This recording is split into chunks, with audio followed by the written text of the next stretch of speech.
Hey guys, so as you probably know by now, Nintendo has announced a super special awesome Super Smash Bros. Nintendo Direct. So they're going to be obviously giving us a lot of new information about Super Smash Bros. And I don't think anyone saw this coming. I mean, I'd been assuming that Nintendo Direct was coming for the past couple of weeks, but I certainly did not expect it to be about one specific game. And if I did, it would have been Mario Kart, it would not have been Smash Bros. But of course we just got a whole bunch of Mario Kart 8 stuff last week. And, I don't know, apparently Nintendo's just feeling really generous right now because they're giving us a lot of information about things. But of course, what are we going to see in the Nintendo Direct? No one really knows. It's pretty much up in the air, but I've been kind of thinking about what we could see, and, we're just going to talk a little bit about it. Please enjoy the complimentary Super Smash Bros. Footage in the background. Okay, so new characters. There's quite a few possibilities here. So basically we could either get one of two things. We could either get a veteran or a newcomer. As far as veterans go, I'd say that given his recent game, Yoshi looks like a pretty good choice. However, aside from Snake, pretty much anyone's got a shot. Perhaps we'll finally get confirmation about Sheik. Personally, my pick would be Mewtwo. I loved him in Melee, and was very disappointed by his non-appearance in Brawl. Lucario is good, but he's pretty different to Mewtwo. He's not just a straight-up clone character, so I would really like to see Mewtwo back. But that's really all I can say about veterans. Everyone's got a shot, and we'll have to see if that gets announced. Now for newcomers, and let's get a bit crazy with this one.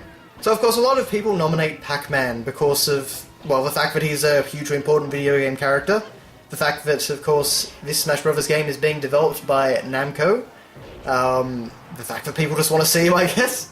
But I'm really not entirely sure about Pac-Man. I can definitely see that his final smash ends up being, getting a power pellet and like eating up all his opponents and that sort of thing, but beyond that, I don't really know what they could do with him, and personally, I'm actually not that interested in seeing him, because to me, Pac-Man isn't a character that translates super well to the third dimension. I kind of like the simplistic two-dimensional design, and I guess I could do something like Mr. Game & Watch, that could be interesting, but I'm not entirely sure how he would be, or even if he's actually going to get in. But, moving on, just this week, Sakurai actually posted a picture of a Metroid, and this has got a few people talking about maybe the announcement is actually going to be Ridley. Finally. Probably not, but that would be nice. I seem to remember Sakurai actually mentioning that Ridley was going to be an obstacle in the Pyrosphere, which is, of course, a new stage in Smash Bros. Wii U. But, I personally would really like to see Ridley. I think it's overdue for him to appear, or at least for someone else from Metroid to appear, because, it's a little bit difficult with the size issues and all that, but, I mean, Bowser varies in size quite a bit, and they had no trouble getting him in, so I could see them doing it. Now for my personal pick, I'm going to come completely out of left field and say Simon Belmont. This just seems like the coolest idea to me, because, think about it, you'd have Mario, you have Mega Man, you have Pit, and then you have Simon Belmont, in addition to things like the Ice Climbers, and Samus, and Link. You really have a great representation for the early days of Nintendo gaming, and that's really what it's all about. I'm not really sure if this one's likely at all. I mean, I can't really see Konami doing it. But if Snake got in, well, I guess anything's possible. Beyond that, though, I can actually see a lot of potential for his moveset. So, of course, he's got a whip, so he's actually a kind of like a melee ranged cross character, which could be kind of interesting. I could see that, a lot of his sub-weapons become different attacks, so, you could have, like, the throwing cross and the holy water and stuff like that. There's kind of a lot of potential I see with a character like Simon Belmont, and it would be really cool to see him represented. But I'm probably wrongicus. Alright, so let's move away from characters now and talk a little bit about stages. So I think it's entirely possible that we will actually see some new stages, although they probably won't actually be mentioned. Most likely they'll just be mixed in with the footage. There are of course a ton of possibilities here, but given which series haven't been represented, I wouldn't be surprised to see a Star Fox, Donkey Kong or Luigi's Mansion 2 stage.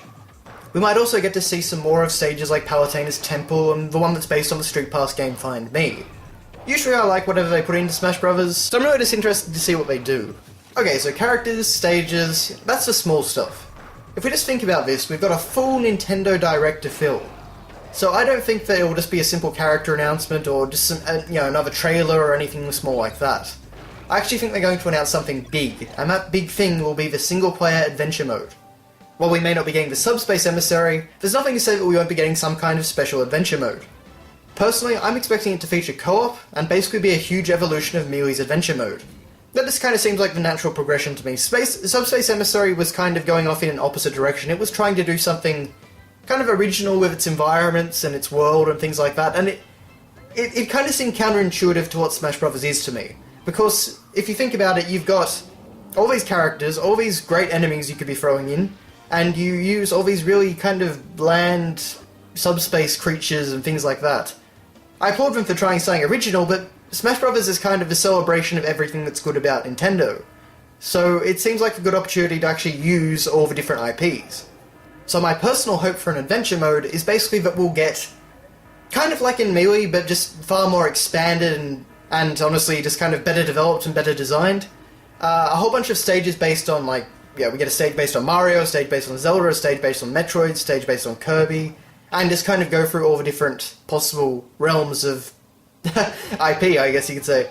And of course you could also feature, beyond that, some specific Smash Brothers locations as well. It just depends how big they want to go.